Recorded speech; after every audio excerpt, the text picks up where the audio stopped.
নমস্কার বন্ধুরা, কেমন আছো তোমরা সকলে? আশা করছি সকলে ভালো আছো, আর আমরাও বেশ ভালো আছি।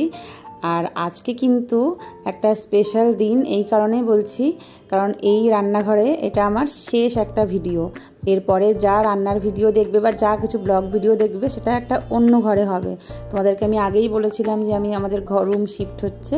তো চলো, প্রথমে আমি কড়াইতে ঘি দিয়ে দিয়েছি, আর ঘিটা একটু বেশি দিয়েছি। তারপরে সুজি দিয়েছি, একদম হালকা আছে সুজিটা আমি ভেজে নিচ্ছি। আর সুজিটা আমি হালকা আছে ভাজছি, নাড়তে থাকছি। ততক্ষণে এই যে একটু কাজু বাদাম আর কিশমিশ কুচি করে নিয়েছি। দেখো সুজিটা কিন্তু হালকা লালচে হয়েছে, আরও একটু লালচে হবে। আর এই কাজু বাদাম কিশমিশটা আমি ভাজবো যতক্ষণে না, এই দেখেছো তো কিশমিশগুলো কিন্তু ফুলে ফুলে মোটা মোটা হয়ে গেছে। আর এই সময় আমি এবারে জল দেব, কিন্তু এটা আমি গরম জল ইউজ করছি। আর জলটা কিন্তু আমি একবারে দেব না, একটু একটু করে জল দেব, কারণ এটা একদমই ঝুরঝুরে হবে, খেতে কিন্তু ভীষণ টেস্টি হয়। তো আমি প্রথমে আধা গ্লাস মতন গরম জল দিয়েছি, ফুটন্ত গরম জল দিয়েছি। জলটা শুকিয়ে এসেছে, এখন আমি আবার আরেকটু জল দিচ্ছি। আমার এখানে আধা বাটি মতন সুজি ছিল, আর জল লেগেছে 1 গ্লাস মতন জল, পুরোটাই আমার এখানে ইউজ হয়ে গেছে। আর আমি একবারে পুরোটা কিন্তু দিইনি, অল্প অল্প অল্প অল্প করে জলটা দিয়েছি।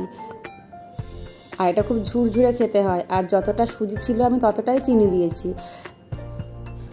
আর ঘি আমি যতটা দিয়েছি তার থেকে একটু বেশি ঘি দিলে ভালো হয়, মানে আধা কাপ মতন যদি ঘি দেওয়া হয় না, এটা কিন্তু আরও বেশি টেস্টি হয়। আর এখন আমি দিয়ে দিচ্ছি এলাচ ভালো করে গুঁড়ো করে নিয়েছি, আর এলাচের বাইরের অংশটা ফেলে দিয়েছি, শুধুমাত্র এলাচের ভেতরের অংশটা গুঁড়ো গুঁড়ো করে তারপরে দিয়ে দিয়েছি। আর এটা কিন্তু আমার রেডি, সুজির হালুয়া। ভীষণ টেস্টি হয় খেতে, এটা নর্মাল খেতেও ভালো লাগবে, আর লুচি বা রুটি দিয়ে খেতেও কিন্তু খুব টেস্টি হয়। আর যেহেতু এটা দুধ ইউজ হয়নি, সেই জন্য এটা কিন্তু 2 দিন এমনি নর্মাল ফ্রিজে রাখলে বা বাইরে রাখলেও ভালো থাকবে। তো কেমন লাগলো তোমাদের এই ভিডিওটা তোমরা কিন্তু জানিও। চলো, দেখা হচ্ছে নতুন রান্নাঘরে নতুন ভিডিওর সাথে। টাটা।